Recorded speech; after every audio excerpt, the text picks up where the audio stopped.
Pearson's index.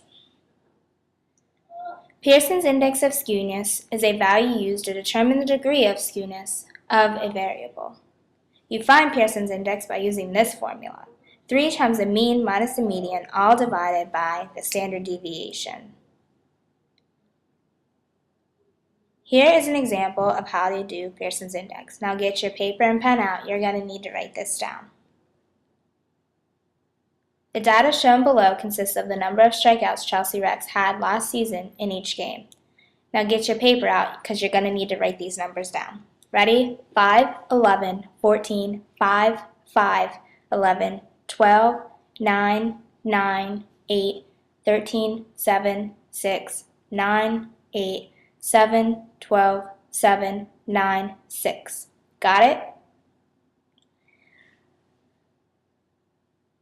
First, you need to know how to make a histogram.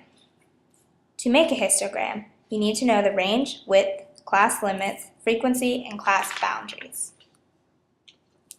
To find the class range, you take the highest value, which is 14, and subtract the lowest value, which is 5, to get a range of 9. Now to find the class width. You choose how many classes you want. In this case, I chose 4. Then you insert your numbers into the width formula. Width is range divided by the number of classes.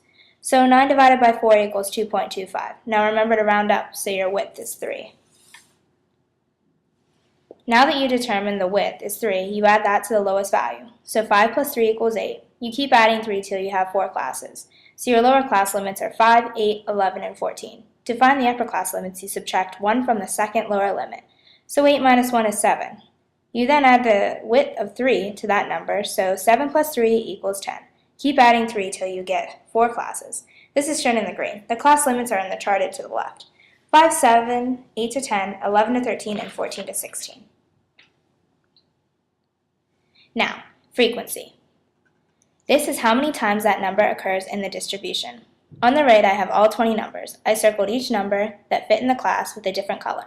The numbers circled in yellow fit in the 5 to 7 class, red is the 8 to 10 class, green is the 11 to 13 class, and purple is the 14 to 16 class.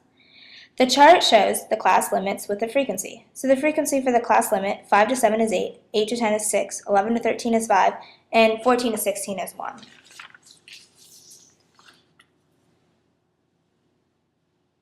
Now, to determine class boundaries, you need to subtract 0.5 from each lower class limit and add 0.5 to each upper class limit. So your chart should look like the one below. Class 5 to 7 should have boundaries of 4.5 to 7.5.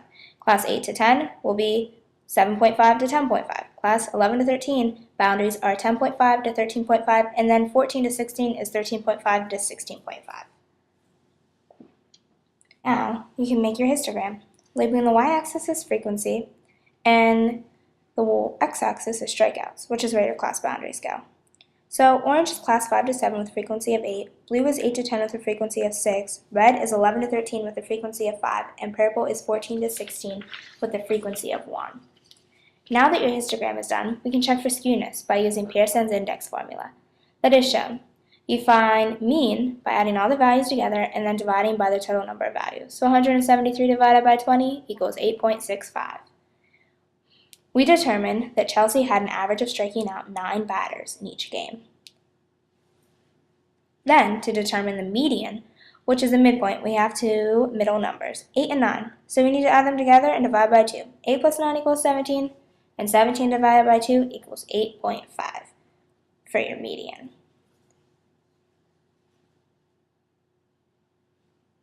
We know now that out of the 20 games Chelsea has pitched last season, her midpoint of her strikeout was 8.5. Last, find the standard deviation, which is the square root of the variance. The formula is the square root of the quantity x minus mu, quantity squared, divided by n. So to find the quantity of x minus mu, quantity squared, it would equal 142.55. So then you take 142.55 divided by the total number, which is 2, to get a variance of 7.13. To get the standard deviation, you take the square root of 7.13 and get 2.7. Now that you know the mean equals 8.65, the median equals 8.5, and the standard deviation equals 2.7, you just insert that information into the Pearson's formula. So 3 times the quantity of 8.65 minus 8.5, all divided by 2.7, would equal 0.167. Since the Pearson's index is not greater than 1 or less than -1, you can say that the distribution is not significantly skewed. I hope that Chelsea's pitching has helped you learn how to use Pearson's index of skewness. Now remember, the formula is just 3 times the mean minus the median, all divided by standard deviation. Just keep practicing, you got it.